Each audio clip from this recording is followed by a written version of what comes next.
Welcome to American Dream TV.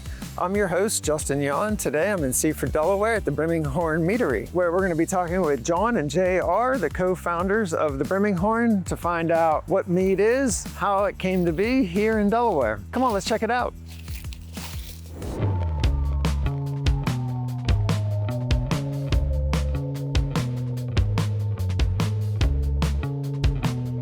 Now we're here inside the Brimming Meadery with John and JR, the co-owners of Brimming. What inspired you to start the Brimming Meadery, and why did you choose Delaware as the place to be? Well, years ago when I was home mead making, that's what I called my home meadery, was the Brimming, and it has to do with like Viking mythology. Initially, I didn't plan to start it in Delaware because I grew up in Ohio, but I ended up meeting a girlfriend and she wanted to move to Delaware, and I ended up moving here with her. Got a job at Dogfish Head Brewery, worked there for about 14 and a half years, and then decided I didn't really want to brew beer commercially anymore and started the Brimming with my business partner. For anyone that's never tried mead out there before, how would you describe it and what makes your meads unique?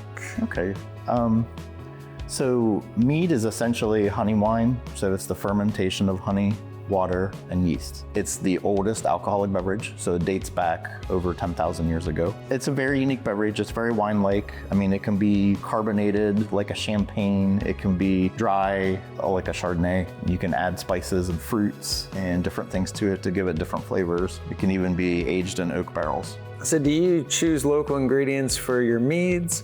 And how does the Brimming connect with the community in Milton and Seaford, Delaware?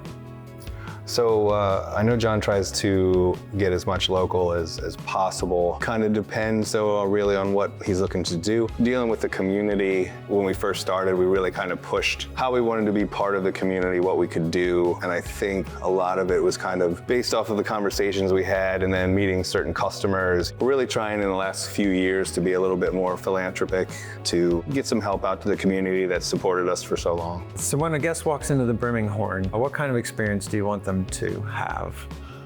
Firstly, we really want them to have a great experience, tell their friends, as I think as any business owner knows, that one bad review will go to 100 people, where one good review will go to 2 or 3 people. The thought behind everything is, the epicenter of Norse culture and even Irish culture was their mead halls. It was just kind of a place where people could come in, be themselves, tell stories, play games, have fun, drink some great mead. And I think we really kind of nailed that aspect of it. And I feel our customers would probably feel the same way about it as well. We get a lot of, oh man, it's so nice to come in here. Everything feels so welcoming. So, the bartenders and our staff are trained well to make sure that the experience of the customer comes first, is paramount to our success for sure. John, it was nice to meet you. Meet you too, and thank you for your time. JR, nice to meet you as well. Nice meeting you as well. And thank you for your time. Yes, thank you.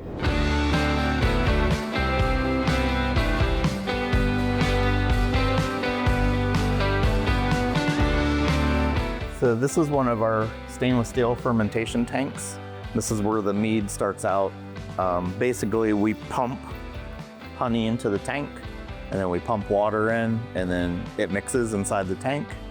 And then once it's thoroughly mixed, we pitch yeast. Once the yeast starts eating the sugars, it converts it into alcohol and carbon dioxide. And then after it's done with it, you have mead. About how much honey do you use in one batch of mead? Usually 2 55-gallon drums. So that's 110 gallons of honey makes 500 gallons of mead. So it comes out to about 1,350 pounds of honey. A lot of times when we make a bigger batch of mead, we want to turn it into different things. So we have these like smaller tanks here. We'll pull 100 gallons of the base mead here, and then we'll rack it into one of these tanks, and then we can add fruits or berries or spices. Okay. And we let that finish its fermentation in there. And then that'll get transferred either into kegs or barrels or the bright tank. Here's barrels that we age mead in. So these bigger round barrels are red wine barrels, and then the rest of these are whiskey barrels. Yeah, some of the meads will sit in here for 6 months to 2 years. Okay. Depending on how much aging time I want to give it.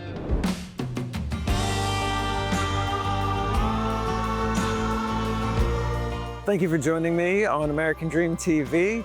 I'm your host, Justin Yawn, and if you're in the Lewis, Milton, or Seaford area, make sure that you come by and check out the Brimming Meadery and try some of their meads. Until next time.